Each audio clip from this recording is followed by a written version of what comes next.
Coming up, pet psychics. What's your cat really thinking? Good. All right, good. No, It's 2024. That means 40 years that I've been exploring the world's most remote places in four-wheel drives in association with the Overland Workshop. Welcome, everybody, to the Next Journey podcast with my special guest, John Cadogan in New South Wales. And I've invited John back because John is a practiced art of presenting, how can I say this nicely? Entertaining bullshit. Well, it's a balance. It's a finely tuned, actually it's not finely tuned at all, but it is a tuned balance. And I thought today we would just have an entertaining time talking about our pet peeves because, John, I know you've got a lot of them because I watch your content. When you did mention pet peeves, I thought, well, I better just work on this, so I made a list, and unfortunately I couldn't get it down here, so I'm going to have to do most of it from memory. It was just too heavy to get down the stairs and too bulky, it just wouldn't fit. So, Right. Have you heard of cell phones? And never mind, you probably haven't. So we're going to stick to motoring related peeves. I think we should, otherwise this could go on a nasty tangent. Am I right in saying that? You think? Am I right in one of your pet peeves? Is electric vehicles, is this a generalization or is it just the way people are handling the idea of electric cars? No, I'm not peeved off at all about electric cars. In fact, I think there's a real usage case for electric cars.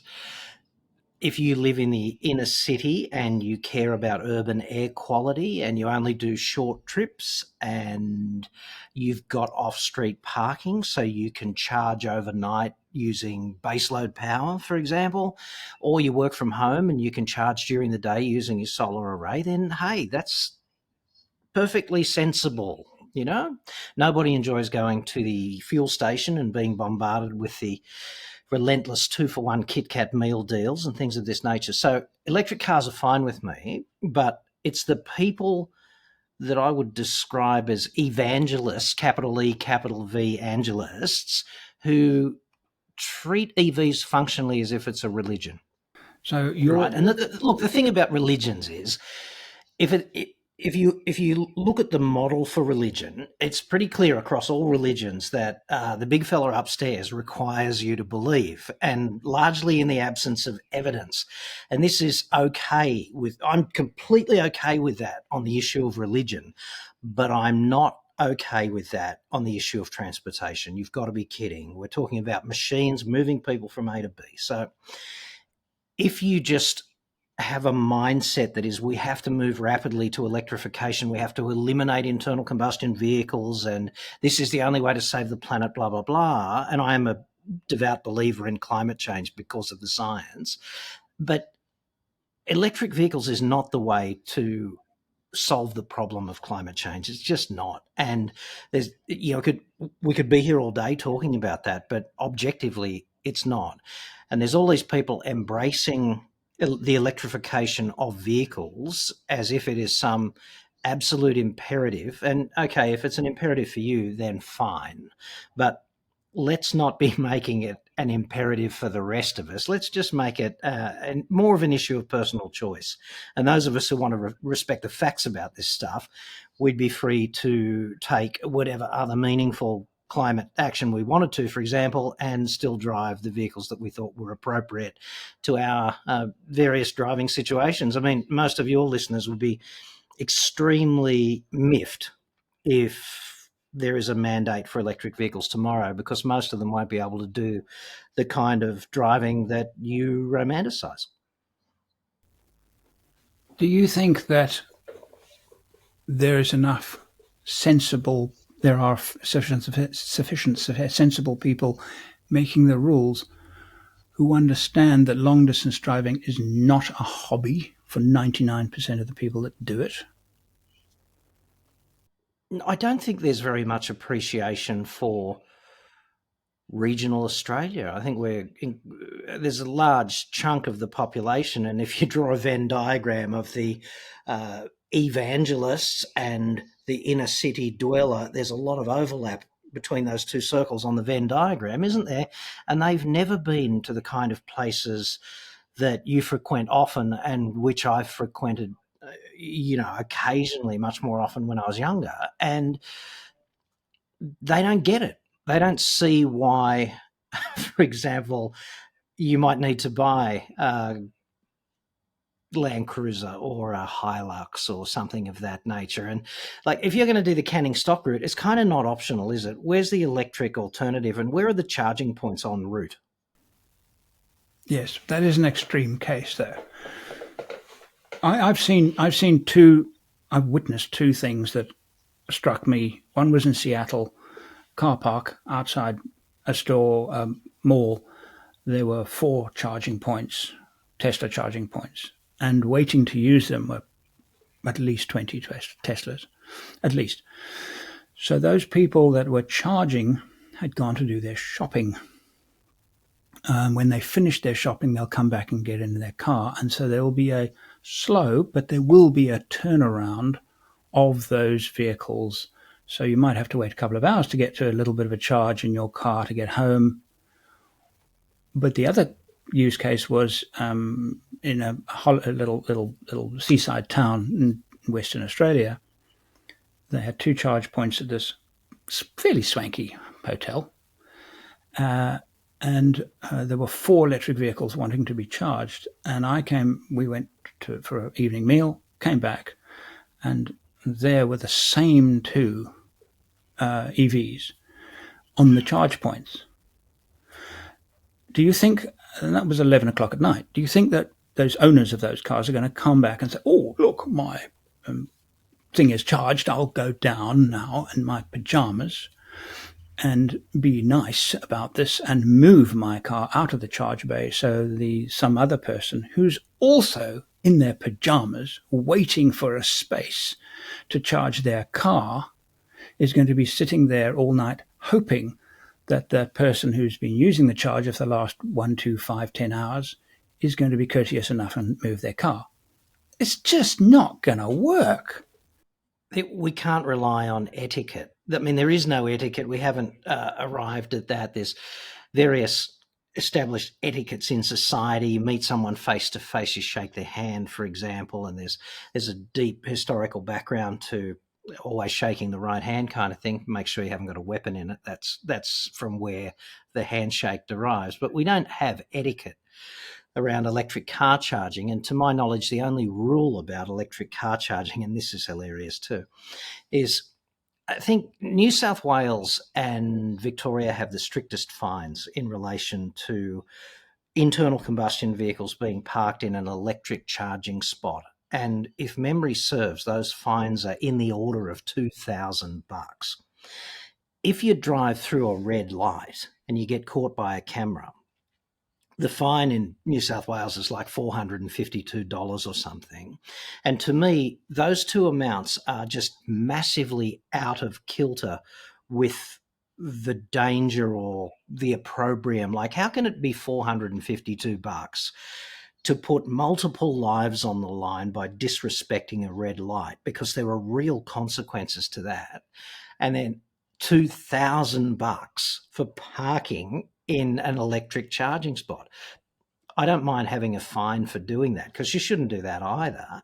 But hey, like, the fine needs to be in proportion to the right or the wrong. And this just indicates to me, and we won't go down that tangent, but it indicates to me that the people making the rules are really trying to appease a minority group in society. And this is the kind of consequence that flows from that. And then there's a whole bunch of resentment among the owners, the mainstream owners of combustion cars, because they see this huge penalty that's being foisted upon them. Like, it's just out of kilter with what a reasonable person would consider a fair fine in the circumstances. Right. So that's interesting, because I watch quite a bit of your content, and I see lots of posts about burning trucks.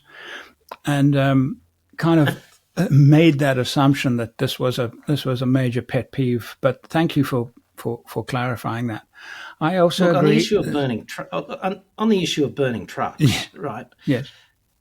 I think most electric cars are pretty well sorted out from a systematic protection viewpoint when it comes to these thermal runaways. What we're talking about with fires and electric vehicles is low probability events with high consequences. And the problem with those particular trucks is that they've been retrofitted with electric powertrains without the appropriate testing and certification and validation. And what that means is society's the petri dish and we're running a mad experiment. And if you are in close proximity to an electric vehicle that catches fire, and it can be a scooter or an e-bike or it can be a massive truck, it doesn't really matter. There's enough neurotoxic chemicals coming out of most of those fires to present a real danger to anybody in close proximity.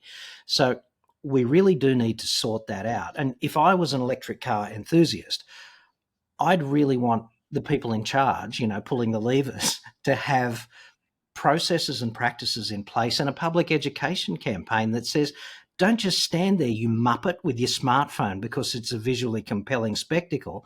That smoke could disable you permanently because it's full of cobalt and hydrofluoric acid and things of this nature. And you got to sort of move across the wind and then upwind so that it doesn't get on you. It's not even a matter of breathing it sometimes. Your skin will absorb the cobalt compounds and it's really bad for you. Sorry, you want to do something upbeat now? I think we should do. I definitely think we could, because we're falling down a rabbit hole here. Pet peeves was our subject. So I'm going to bring up a pet peeve of mine. And I think this is a pet peeve and I am guilty of it. I do it myself. I only hate it slightly more when others do it. And this is YouTube thumbnail clickbait titles. The recent one that I had a go at with a lot of other four-wheel drive enthusiasts presenting ideas of the V8 verse 2.8 Land Cruiser 70 series is calling it the V8 killer, which is just nonsense.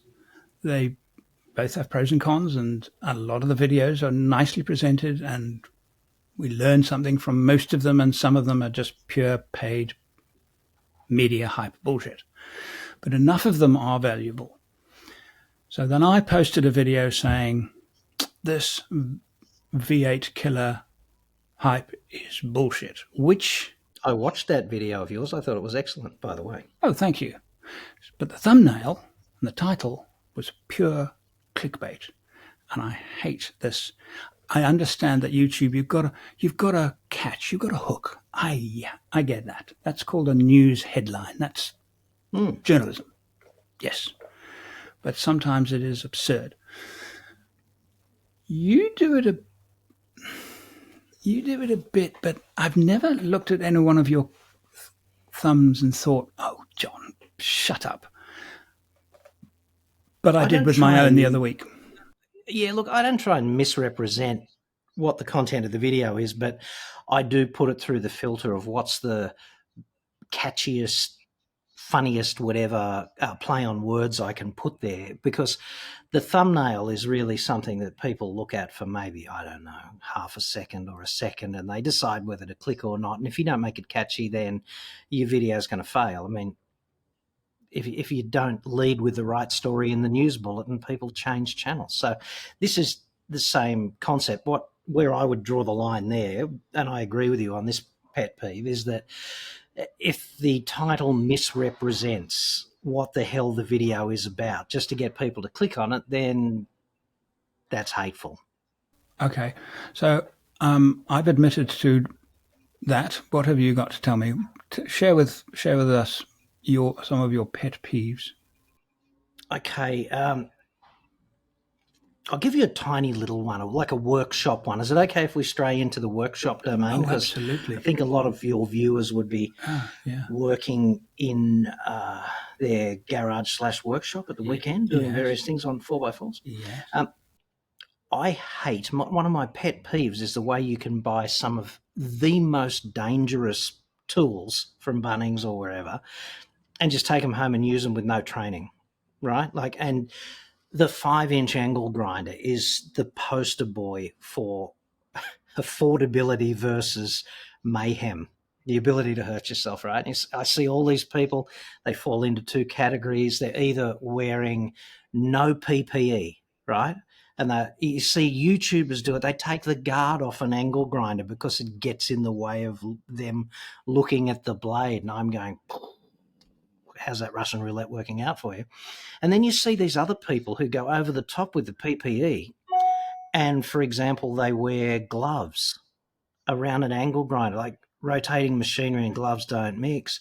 And it's amazing to me that you can just waltz into Bunnings and buy something like an angle grinder, which is preposterously dangerous, and you can take it home and use it and put yourself at risk, like properly at risk.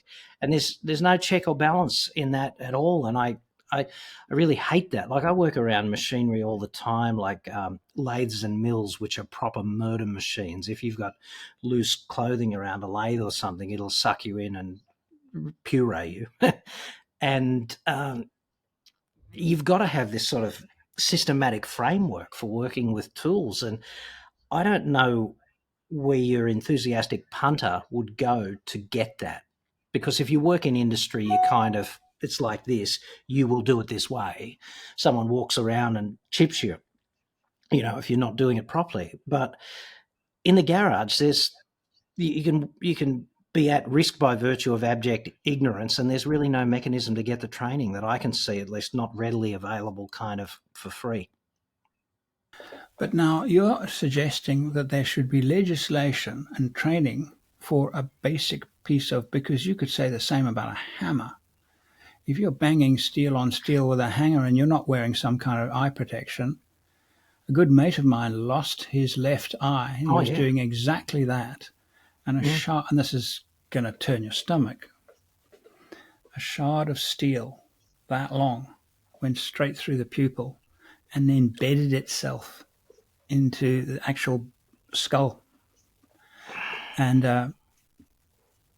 it's cringeworthy, but this is what happened to him. And I'd known the guy for years and years and years, and I noticed that he would wear these glasses, but they had lenses, but the lenses were just flat metal.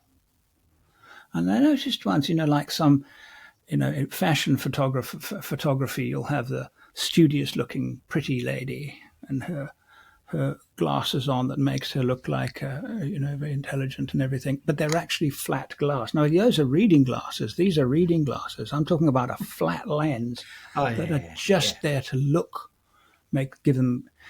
But if you look at an angle, you realize it's a flat piece of glass. And I saw on John, and I thought, John, those glasses have got no lens. And he said, no, they're for eye protection.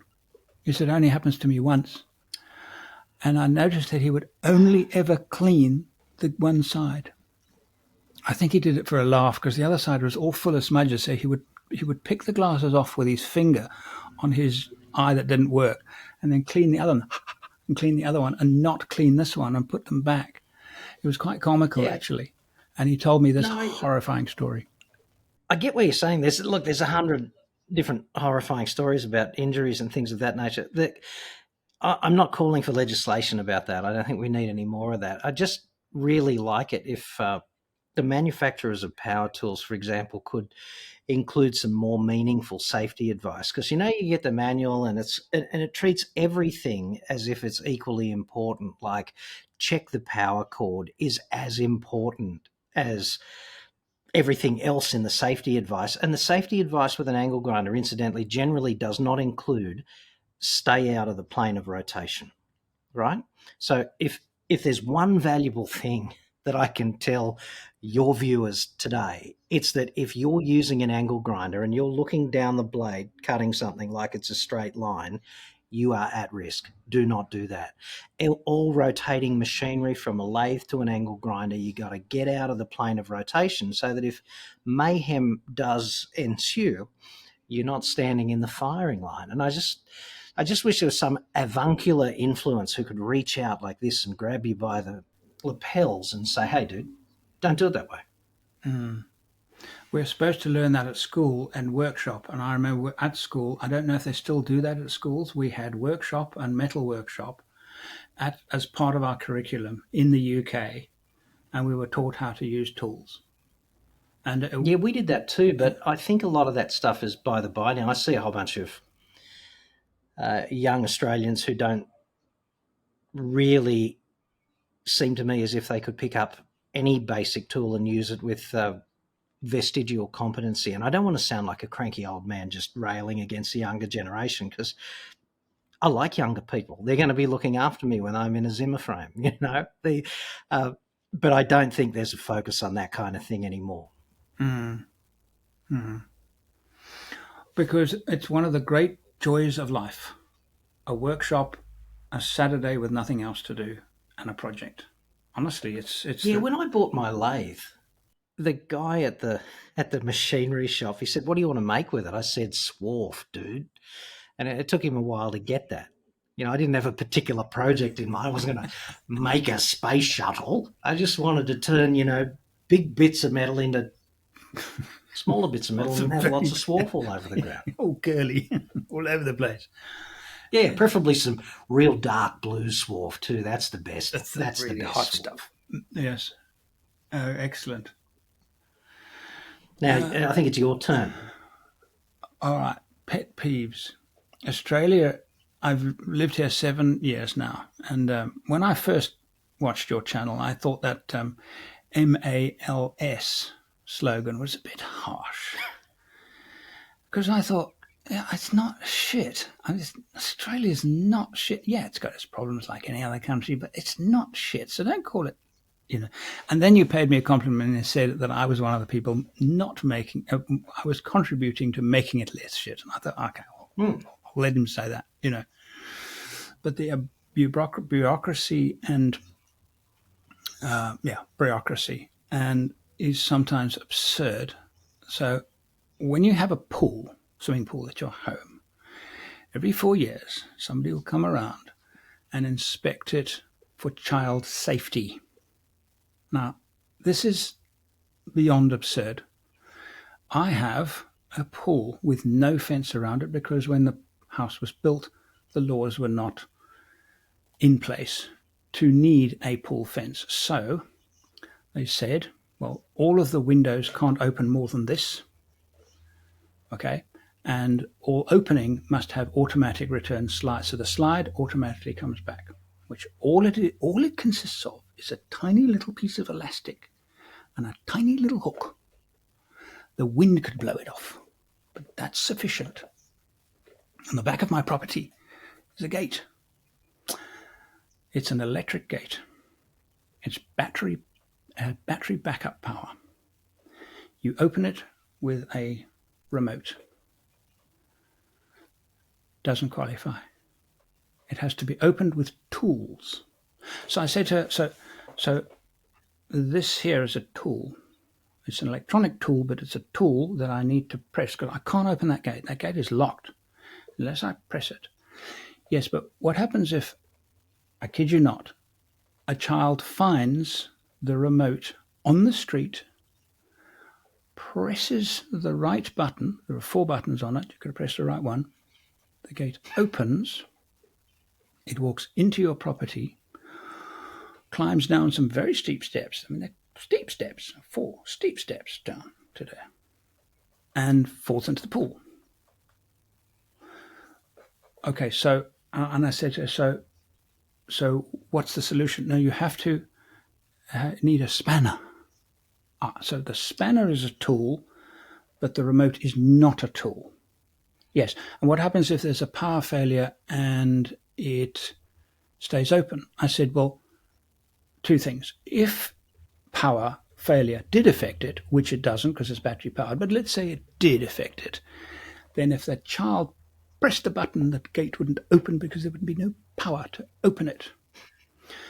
Now, the power supply might go off after the child has opened it and now it doesn't automatically close. I said, do do you realize how ridiculous you're being? And she said, Mr. White, I'm just following the rules. I understand. I'm following the rules and I'm doing my job. So I said, okay, so what I'm going to do, I'm going to put a little metal strap on that gate that I have to remove with a tool. And I showed it to her. She said, that's fine.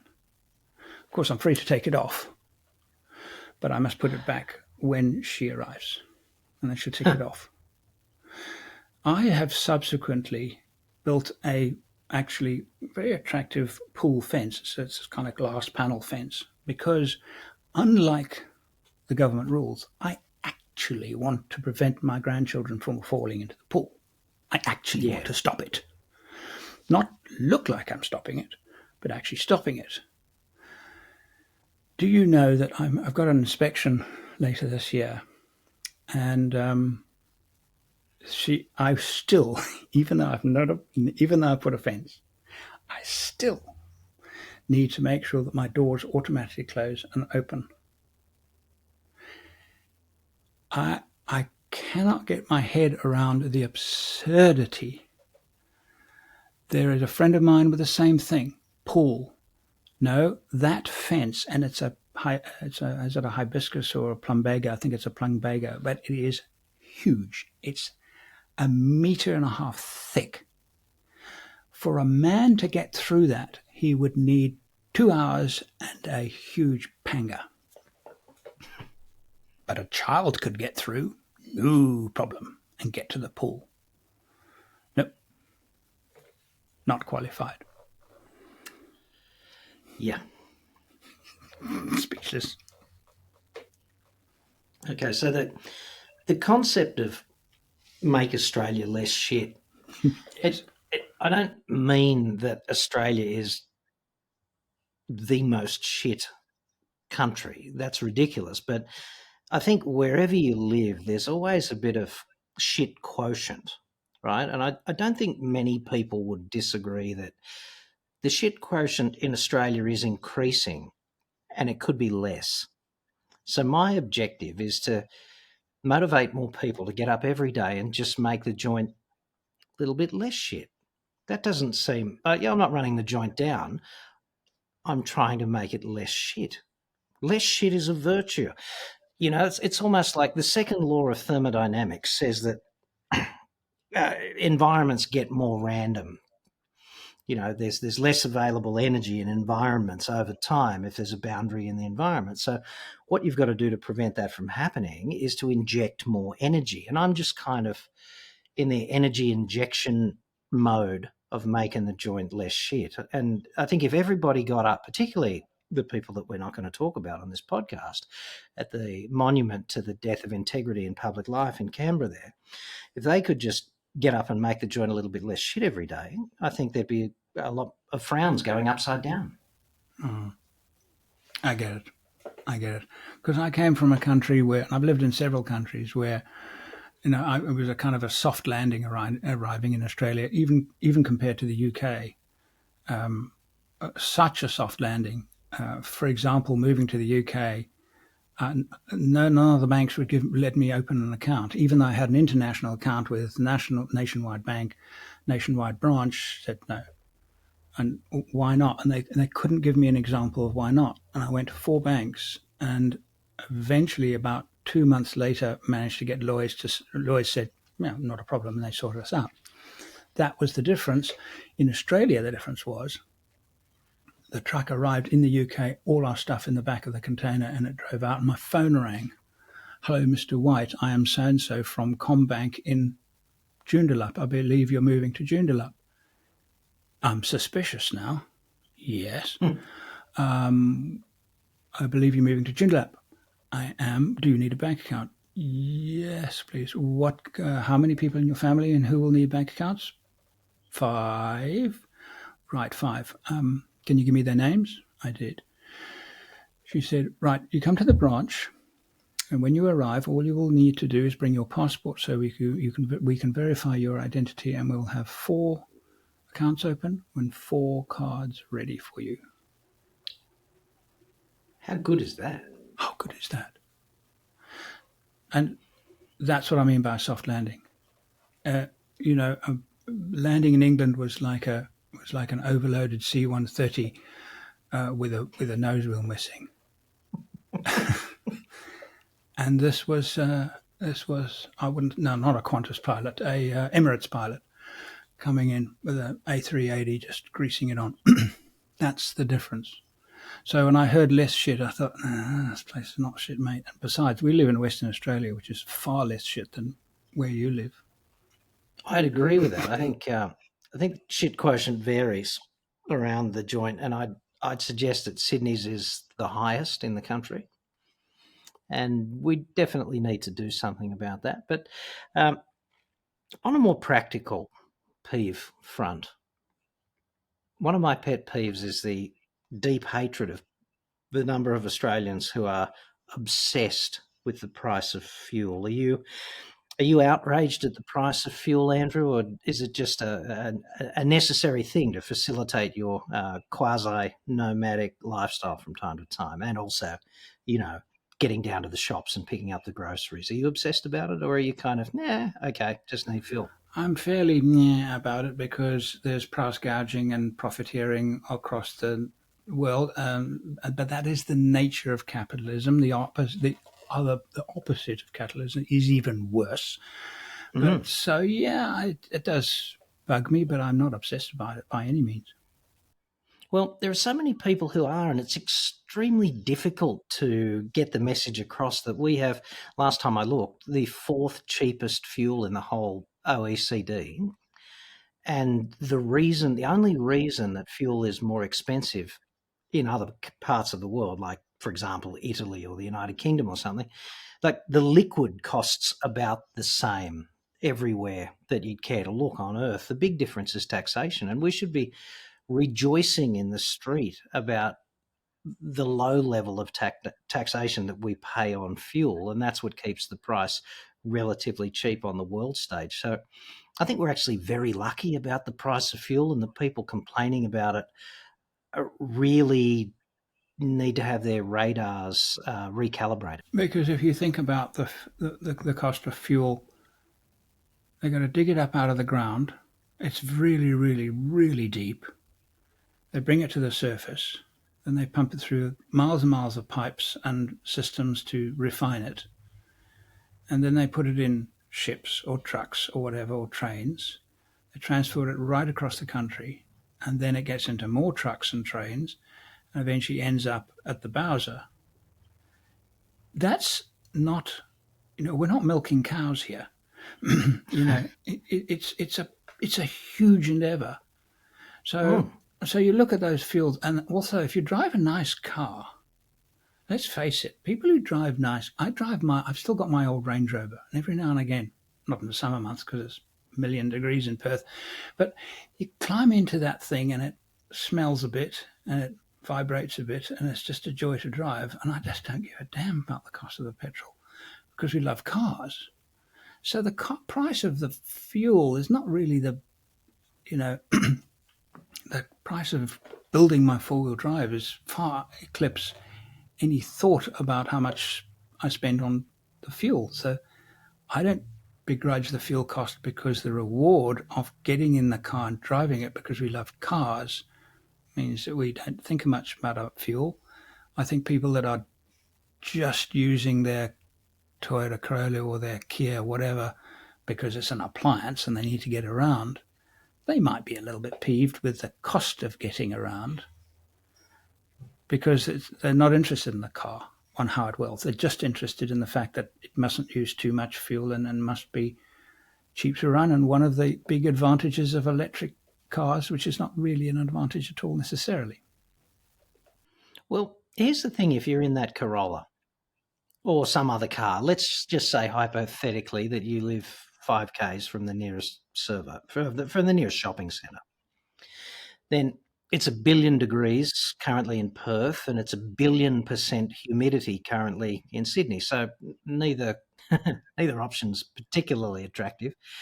So if you live 5Ks from the shops, you can get in your bomby Corolla and turn the air on and be at the shops in 5 minutes at 60 k's an hour, and then you can just load your groceries into the back, and then you can drive home. And if the consumption is 1 litre for every 10 k's, which would be ballpark average for Australia, that's going to cost you you'll get change out of $2, right? The alternative is get your wheelbarrow, right? Walk 5 k's in the 1,000,000% humidity or the 1,000,000,000-degree Perth summer, and then load up the groceries, and make sure you run home if you want the ice cream not to melt, right? And if you'd go through all of that to save less than $2, then you're a different dude than me, because when you look at fuel on a value basis, what it does for you, like what you were talking about with the Range Rover and the various vehicles you build, is like liberation. It's a liberating thing to be able to do that. But even if you've got the Bommy Corolla in the height of summer, it's certainly better than saving the $2, isn't it? We are so lucky to live in this era. Oh, totally. I mean, I own 3 four-wheel drives. One of them's not on this continent, but I own 3. Who needs 3? No, you've got more mobility than a Roman emperor. Look at it in perspective. It's amazing. Living in this era is amazing. It's also pretty good if you hurt yourself. Like if you break your femur in 3 or 4 places because you do something stupid up a ladder. Much better living now than in the 12th century. I know we are very fortunate to live in this time of the world. I know the world's going to hell with all of this shite that's around. It's scary if you get too deep into it, but we are still so lucky. I mean, I went to the ER the other day, and I'm a very healthy guy, and then I had a little issue, and I went out, and yeah, it took me the day. I spent the day there. It wasn't a fun day, but I was sorted with a medicine, and they obviously knew what they were doing. And I said, Mr. White, this is what it is. Have you had it before? No, I haven't. And he said, okay, well, is it a function of age? He said, maybe. I was fixed in 2 days. In the 12th century, I'd be dead in 2 days. Oh, yeah. Look, I've never been in front of more doctors in my life than I have for the last 18 months, because my father got diagnosed with melanoma, right? And he'd seen a lot of his colleagues go, because he worked outside all his life as a surveyor, and he'd seen a lot of his former colleagues succumb to melanoma over the preceding decades, and it was pretty terrifying for him, I'm sure. But they've got this miraculous new treatment now. It's called immunotherapy. The 2 Australians of the Year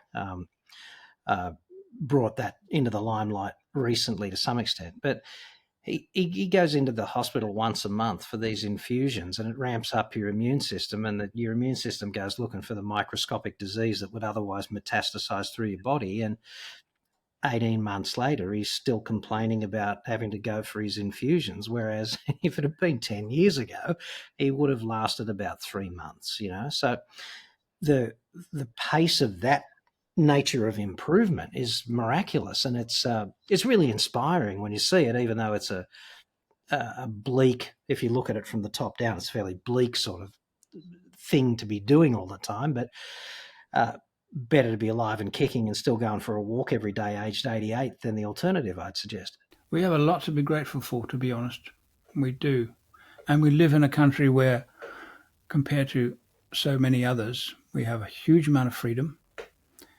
I have a lot of people on the channel from America. Every now and again I'll have a go at, because of the negative press received during COVID about Australia, kind of hanging on the freedom banner. You're not free. Well, none of us are free. But here in Australia, I think we're freer than most. I mean, I can drive for 40 minutes and find myself on a beach with absolutely nobody around. Well, maybe somebody over there, or maybe. We're free. We're lucky, and we have sunshine most of the year. I know.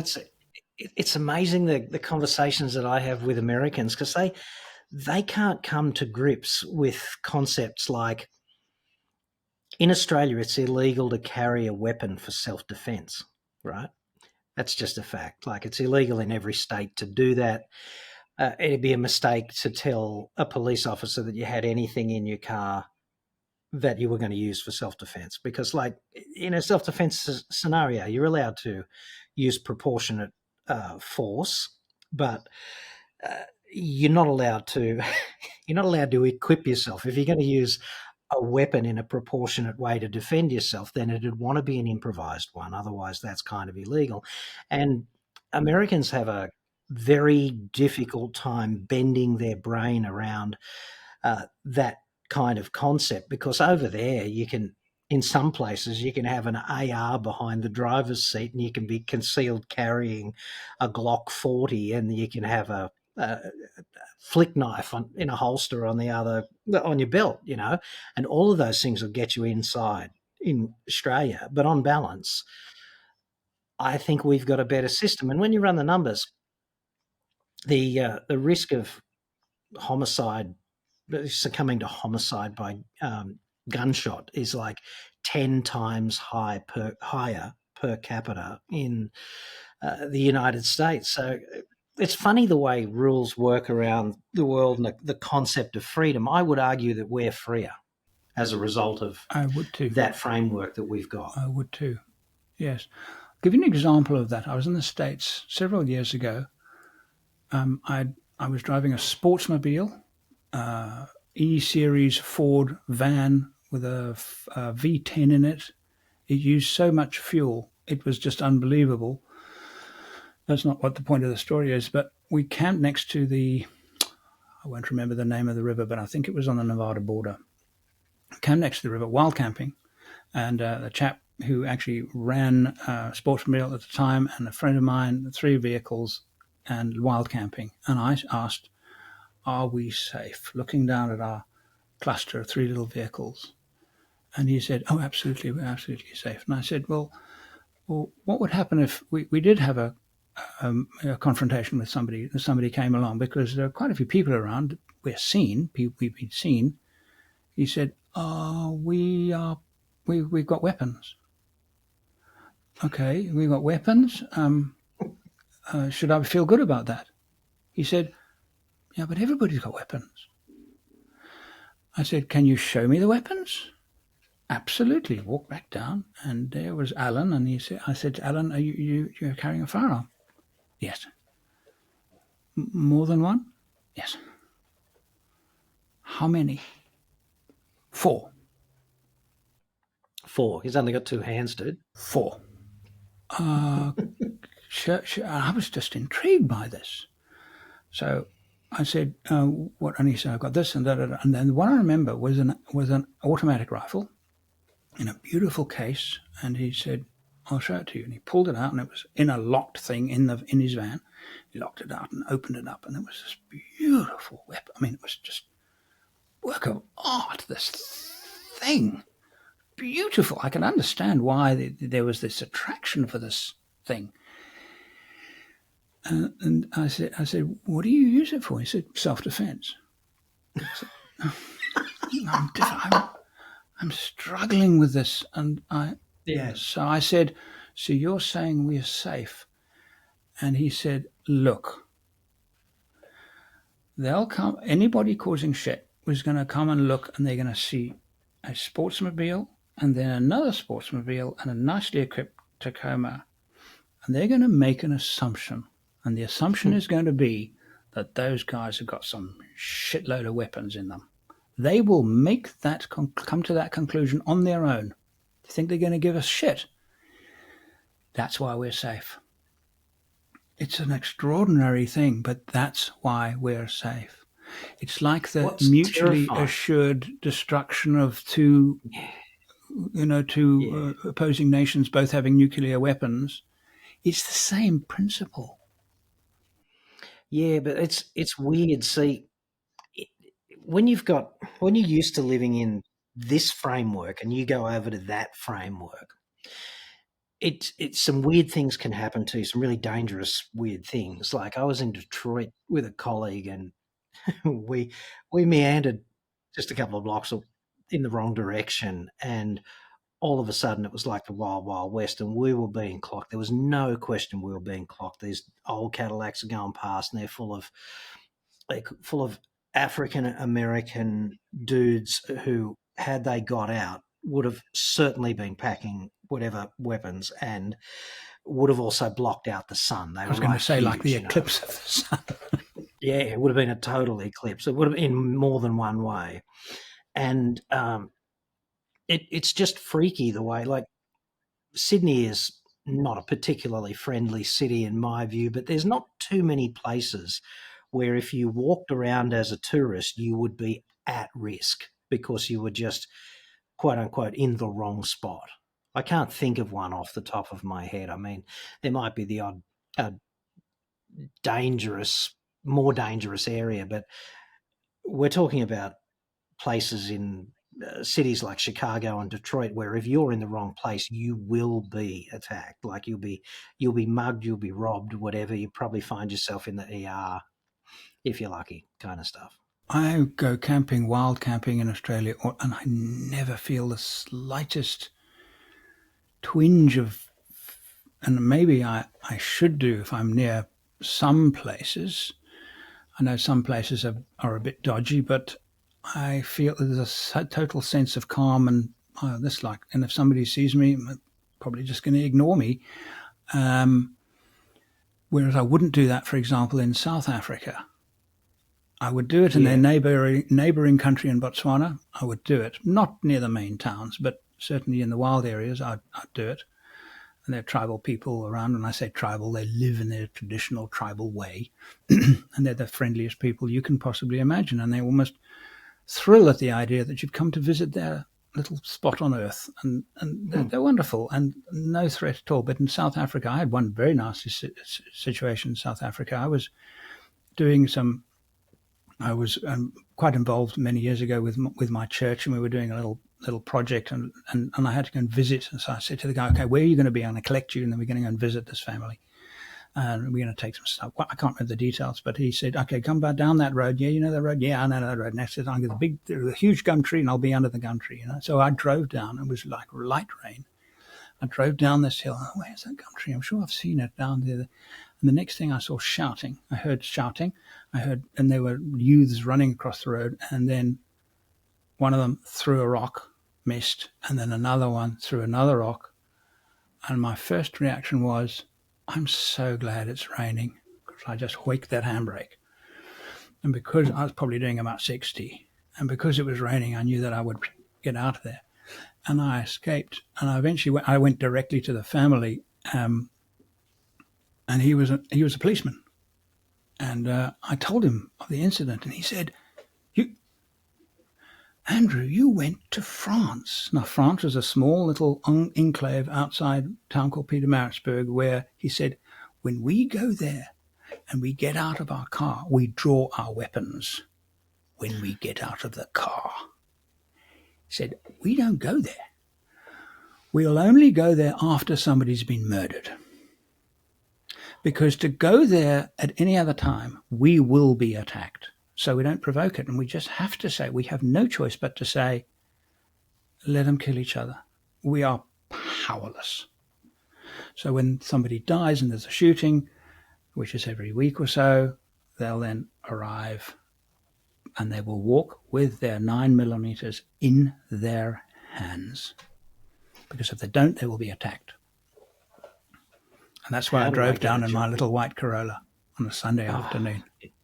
How do we get a job like that? Jeez, I don't know how the cops in Australia do it. It's pretty tough for them as well, and it's just that exposure to two things. You know, the scumbag element of society, sort of relentlessly dealing with them, and also just interacting endlessly with people having the worst days of their lives. Like, you'd have to be pretty tough to cope with that unscathed, I'd suggest.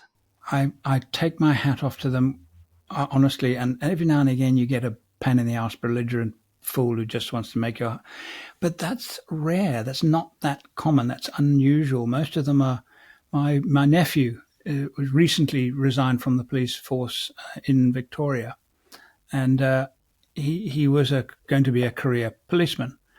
It was the political bullshit that kind of drove him out, which was because he was absolutely dedicated, and he would tell stories and blase, oh, there was this happening and that happening. And you and I think that's an extraordinary thing to actually have to deal with on a daily basis. And yet they're used to it.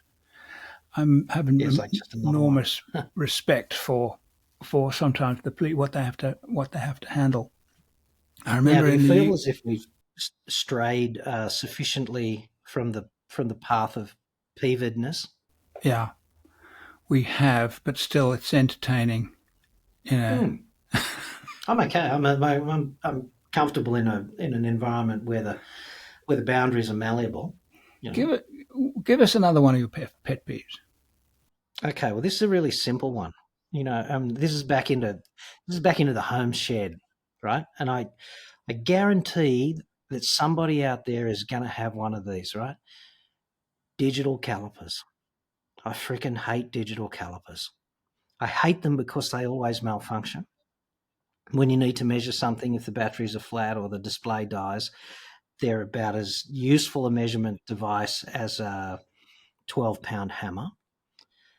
And you don't need that resolution anyway, because most digital calipers will resolve on the display down to 10 microns. And if you don't know what 10 microns is, a millimeter is 1,000 microns. So 100 microns is a tenth of a millimeter, which is roughly the diameter of a human hair. So a caliper will measure a tenth of the diameter of a human hair, allegedly. Only you can't hold it that well, measuring whatever. So that level of resolution is completely useless. And the normal ones, without the digital, just a vernier caliper, are almost as accurate. Like they'll resolve down to 0.2 of a millimeter, 0.02 of a millimeter, 20 microns. And all you got to do is learn how to use them, and the batteries never go flat and the display never fails. So people relying on digital calipers, and digital calipers generally, I freaking hate that. I like these ones. These are the best. You can measure to 20 0.2, like it's 20% of the diameter of a human hair. Come on. But surely to get that accuracy out of that caliper, you need really good eyesight. John is now clipping his reading glasses onto his nose. Done. I have a digital caliper and I use it more than my manual one because it's... Really? But I'm mostly using it to... what kind of bolt will I need here? How big is this drill bit? That's most. Yeah. So when was the last time you needed to resolve down to a tenth of a millimeter? Yeah, well, it's dead easy to read these down to a tenth of a millimeter, and a tenth of a millimeter. Yeah. Okay. Yeah. I could go down to a tenth of a. Could I go down to a tenth of a millimeter? Probably not quite that. I'll tell you a scenario where you might need that. Okay. If you were going to drill a M12 by 1.75 hole in a piece of steel, which every man should be able to do, by the way. If you were going to do that, the tapping drill would be 10.2. And if you've got some drills that are a bit scuffed on the shank where the size is laser etched, you might not be able to tell the difference between 10.5, which is in a standard drill index, and 10.2, which you have to buy as a specialist thing to drill that hole, right? And you can get away with an M12, tapping an M12 hole in a 10.5 millimeter. You can get away with tapping, get it right, that thread in a 10.5 millimeter hole, right? But it's better if you use 10.2. So if you've got two drills lying there and they're a bit scuffed up on the shank, that's when you might need to resolve down to a tenth of a millimeter to tell them apart. I've probably gone that. That's probably the limit to. I've probably gone to a tenth, and not. I mean, I know the 4.8 and the 4.5. That's when I'll pick them out and say, yeah, okay, that's a 4.8. But I'm not doing a lot of fine work, and it's not that common that I'm tapping threads. Yeah, interesting peeve. Really, not on my radar, even vaguely. Well, good. I'm glad I surprised you with that. Like, I am fascinated by this world of machining, right? Because it involves the perception of distances that you can't see, and small amounts of distance make a huge difference to things like fit. Like, if you're going to press a shaft into a boss of some description, you don't want it to come apart, then you'd probably want about 6 thousandths of an inch worth of interference. A millimetre is about 39 thousandths of an inch. So we're talking about roughly a sixth of a millimetre worth of overlap between the shaft and the hole that it's going in the boss. And to achieve that, you might want to chill one bit out and heat the other bit up just to free it up. But once you do that with just 6 thousandths of an inch worth of interference, you're never getting them apart again. To me, that's awesome, and it's fascinating. And being able to do it and measure that stuff, and the dudes who figure that out all the time, like there are various press-fitted components in the gearbox of your car, for example, that's pretty clever. I don't have too many pet peeves in the workshop. It's when I'm dealing with other people that I have pet peeves, I think. Yeah. Yeah, one of my pet peeves is other people. Just Just generally. The rest of humanity. Yeah. How about people who don't check their tyre pressure ever? Ever. Like, your car gets serviced once every 12 months. Like, can't they do it then? Do you train spot as you drive around and just see the number of people driving around with at least one dangerously underinflated tyre? It's amazing. Mm. They wouldn't even know how much air to put in the tyre. Yeah. I hate that because it's such a liability. It feels okay when you're driving along just normally, but you can swerve around a kid or stop for a kangaroo or something. Like, come on. Well, what they do is they go to the servo, they plug in the thing, and hopefully the person that's preset the pressure on the little machine is the same kind of tire, car, wheel configuration, or it'll just explode the tire. Or, But that's only the people who actually go to the servo and do that. There's a whole subculture of driving society that never checks that stuff and just kind of, hopes for the best. What do you think of the driving standard? You've driven in many countries around the world. I hear complaints about Perth drivers, and I think Perth drivers, generally speaking, yeah, they're okay. Yeah, you get idiots, of course, P-platers in their Nissan Tritons and whatever. But generally speaking, you do get the overtaking lane hog, but they're not every day. It's every couple of days. It's not. What's it like in New South Wales in your view? In Sydney, it's terrible. Like, George Carlin had this joke about IQ. It was like, how dumb the average American is, and the audience is kind of nodding and going, yeah. And he said, well, half of them are even dumber than that, right? And that's kind of like driving. Like, the average driver in Sydney is pretty terrible, doesn't pay enough attention, isn't far enough ahead of the curve. That's the average driver, and half of them are worse than that. And the ones I particularly can't stand are the ones who just can't keep up in non-challenging situations. They're just, I don't know what is captivating them in the car, or whether it's just a lack of skill, or whether they've grown up in a digital world where they haven't done anything physical involving time, speed, and distance previously, and this is the most challenging spatial thing they've ever had to come to grips with.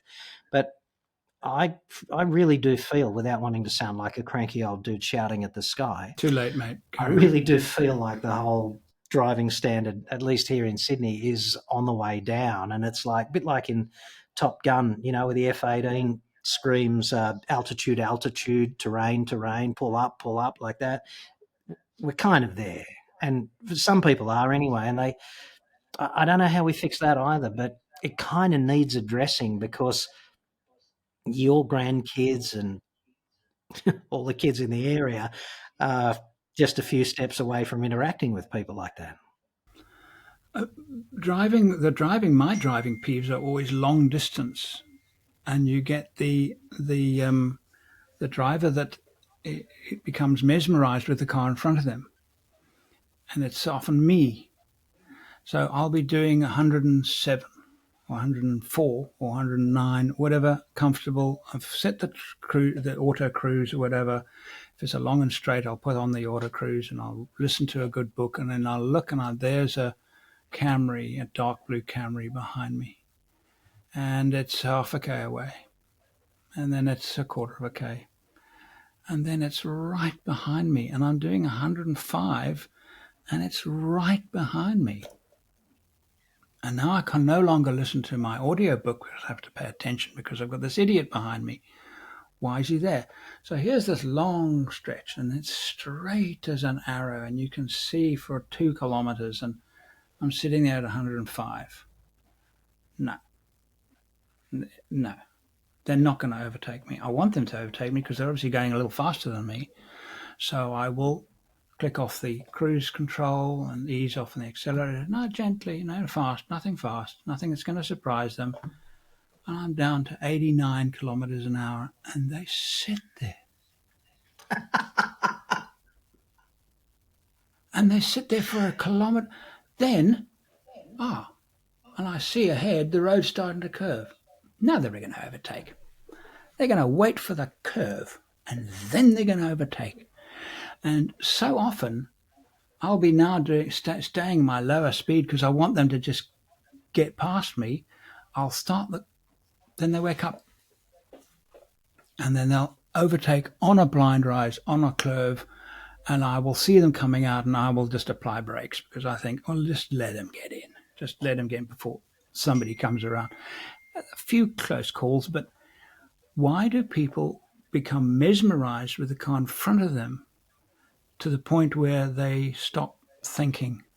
That's probably my biggest single pet peeve when driving. It's very bad in Australia. Driving's about making a series of tactical decisions, right? It's like perceiving the environment around you and then reacting to it. And psychologists call that an OODA loop, OODA. It stands for observe, orient, decide, and act. And we all do it. That's how you go through life. You observe the environment you're in, you orient yourself to it, and you decide what you're going to do, and then you act. And the more tightly constrained the environment becomes, the more demand there is on that OODA feedback thing. And I just think a lot of people who are driving, in particular long distances, they turn into zombies, and it's somehow comforting just to sit an inch and a half with their nose virtually up your crack, metaphorically driving along. That's kind of better for them because they don't have to make any decisions. They just kind of keep their bumper right there on yours. And the funniest thing of all with people of that nature, and I agree with you wholeheartedly, and I've experienced that many times, is that when you let them around and they bugger off, you go back and set the cruise on 106 or 107 or something, and then you catch them. Right? Because when they don't have something to bookmark themselves against, they drop the ball and they're kind of really slow again. And then I don't get that because having driven long distances a lot, I like to be there like this far below where I'm going to get in trouble with law and order and just cruise like that. And I want to get where I'm going, So I'll bookmark my speed with a GPS. And if the if the reported speed of the Speedo is 113 or 114, and that translates to a real speed of 108 on the freeway in 110 zone, I'll just set the car in like 113 indicated, 108 actual, and sit on that because that's the most efficient way to get from A to B without stopping at the side of the road saying, but officer, I thought I was going blah, And I think a lot of people are like that, but it's just frustrating because there are no checks and balances. And in our driving culture, it's kind of okay to be incompetent. Whereas in Germany or Italy or something, it's not. It's really not. You drive around Germany and Italy and they're on it.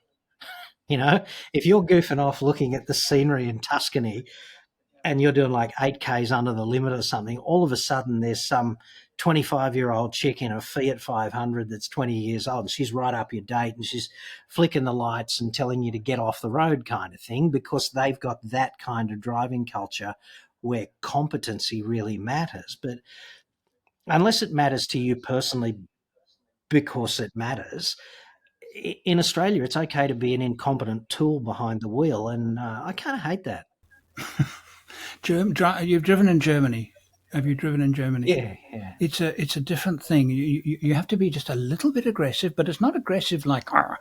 It's aggressive. Pay attention because things are happening, and you're going to have to get into the swing of things, match other people's speeds, and keep going.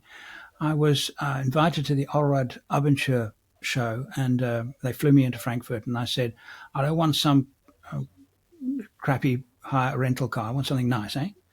They said, don't worry, we'll get you something nice. I said, I want a G-Wagon for whatever. And they said, it's going to be nice. It's not going to be that nice. So whatever. And they gave me a Seat equivalent to the GTI. Climbed into this thing and got onto the Autobahn. And well, I think I was sitting at the Autobahn about 190, 195 or so. And I was in the fast lane and then actually quite frequently actually had to get into the slower lane, even doing 190. And the Porsches and the Range Rovers and things were coming past me. But it was a buzz. It was a buzz because everybody was a bang. You do not stay in that fast lane unless you are the fastest car. So that you would get into the fast lane, overtake somebody back into, and then there was this flow. And I remember many years ago with my brother, also in Germany, we had dropped off a car and we were catching a train and it was icy. It was at night and it was cold. I remember brushing our way. We were walking to the station and not a lot of traffic about, very, very icy. And along comes this Golf. And he's kind of sliding a little bit and we just kind of watch him and then he loses it and then gets it again. And he's going down the high street like this, like this. You see him tapping his tapes, tapping his brakes, and like down the side street. Whoop. I thought that's rally driving stuff, and it's probably an ordinary bloke, used to driving in winter, and he wasn't having fun. He was going home probably, but the fact that he could, almost lose it, catch it, and it was beauty to behold, just this ordinary Golf being driven so well. And that's the culture. I thought it was fantastic just seeing that. Well, see, I've been to Germany several times and driven there every time I've been there. And we're doing a story with Today Tonight about vehicle technology, and we're doing it with BMW. So we fly into Munich because they're the Welt is in Munich. So we fly in there and then we pick up a vehicle from BMW headquarters, and the young reporter I was with had never been on the Autobahn, right? But he lived in Sydney mostly for most of his life and been subjected to all of the advertising that you see about road safety in Australia. Like reductio ad absurdum of that is speed kills, right?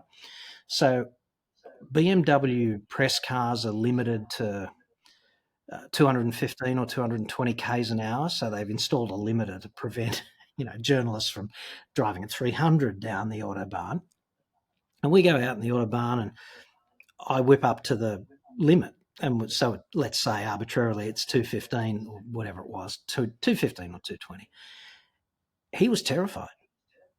Like there were fingerprints in the armrests, you know what I mean? Like, and that's just a cultural thing, because the thing that was terrifying me more than anything else about doing that was the focus that you need to have on the rear view mirror and the fact that it's on that side instead of the one that you're used to. And, coming to grips with all that, because as you say, there's someone in an S class and they're doing like 280 and they expect you to be out of their way. Yeah. Yeah, I can understand. I can understand the fear. I just on a slight tangent. I once flew with an airline pilot, and he was sitting next to me in my motor glider. And I said to him, and I'd calculated what I was going to do, and I said to him, I can fly with the engine off, and it's a motor glider. And he went, yeah. I said, and then I shut it down. And he went, I pointed the altimeter and the vertical speed indicator, and we were going up. He went, we're going up. That moment of fear to that moment of disbelief. And he was a 737 captain, but he'd never Probably not that been in an used aeroplane to- where the engine turned off. Yeah, there'd be ramifications to turning the engines off in a 737. Yes, and it was wonderful just to watch him kind of suddenly, and then relax, and then we had a wonderful time. And so on a different note. John, it's been a pleasure as usual. We've cracked an hour and 15. Your last peeve before we wrap this up. My last peeve is, well, this might get a few of your listeners offside, but caravans. I've got a real pet peeve about caravans.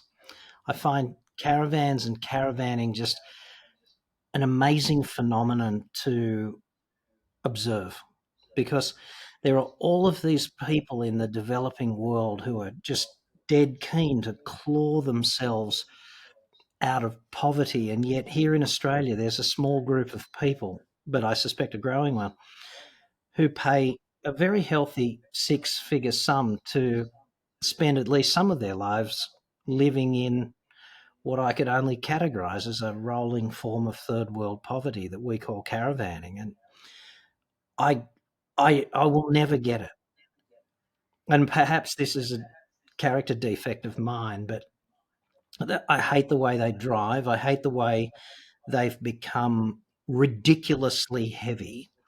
And I hate the way so many people who inquire on my website about tow vehicles and things of that nature expect to tow a 3.5-ton caravan with impunity with their frickin' dual cab ute, which to me is just an affront to Newton's three laws of motion, seeing as that pig trailers are intrinsically unstable in pitch and yaw.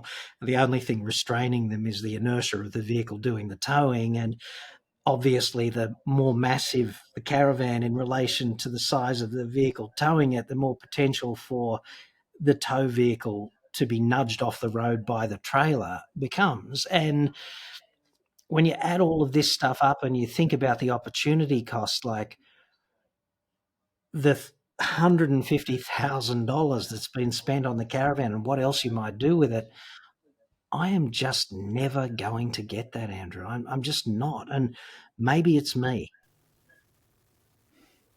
Oh, it's not just you.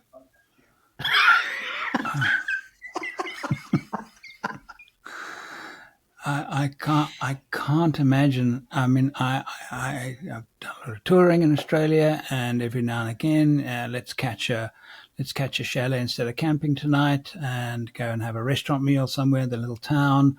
And you go into the car park, which is adjacent to the little chalets, and there are 105 caravans that are all 40-something feet long, exactly what you're describing, parked cheek by jowl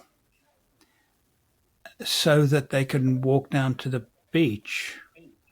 I don't quite get the attraction, but you watch them, and most of them do have grey hair like me. They look just like me, and they get together and then they talk about their tow hitches and over supper and their gas bottles. That's what they talk about.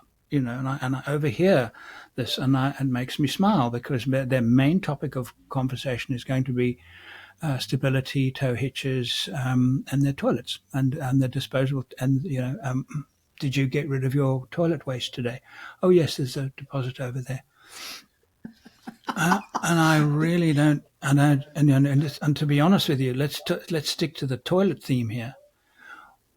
Honestly, one of the great, enjoyment things of life is to be in the bush in the middle of nowhere and dig a little hole and do your business with the stars or the wind in the grass or whatever, and there's nobody else around, and there's something, dare I say, spiritual about doing that. I'm sorry, it doesn't happen in a porta potty in a plastic box.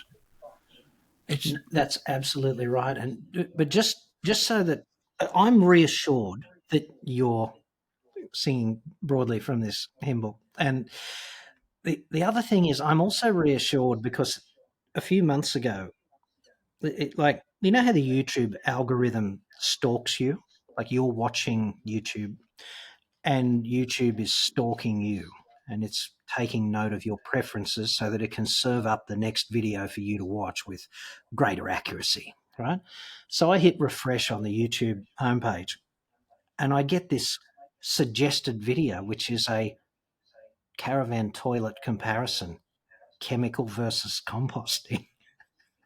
And you know what? I had to click on it.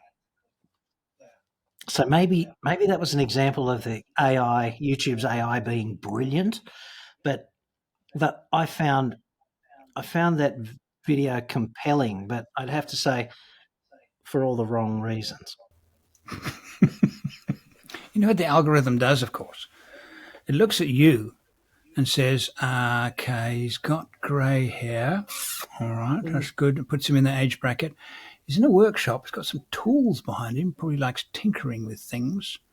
I bet you he'd be interested in tinkering with a toilet. And I've never had one of those sent to me. Not about toilets, not yet. I will now, of course, after this has gone. Yeah. Yeah. I just question the philosophy where you buy an acoustically transparent aluminium box where the head of the dining table is also in the middle of the kitchen, but it's also in the bathroom so you can take a dump while you're having a shower. And if that's not already bad enough, you can take your effluent on tour around the outback. And intelligent extraterrestrial life is up there in geosynchronous orbit, right? They're probing. And they see this. And they look down and they go, they're not ready for first content yet. Still not ready. Not ready for first contact. Like, we'll give it a century. Yeah. Caravanning. Yeah.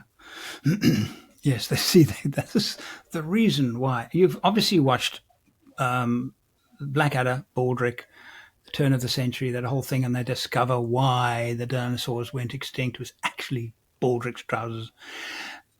So you're basically saying that the reason why extraterrestrial life has not made themselves known is because they see caravanners and they think they're just not ready.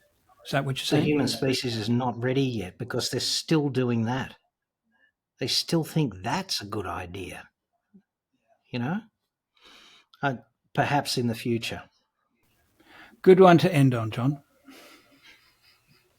Well, it's always good to catch up. I enjoy our little chats, and I hope I didn't stray too far from the boundaries which you set at the outset. I tried to stay well inside. Well, you pulled me back a couple of times.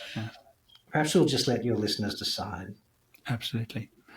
Well, we will be back. You are a favourite on the show. Thank you again, John, for your time. Next time. Yeah, no worries. I'll catch up with you soon, mate. All right.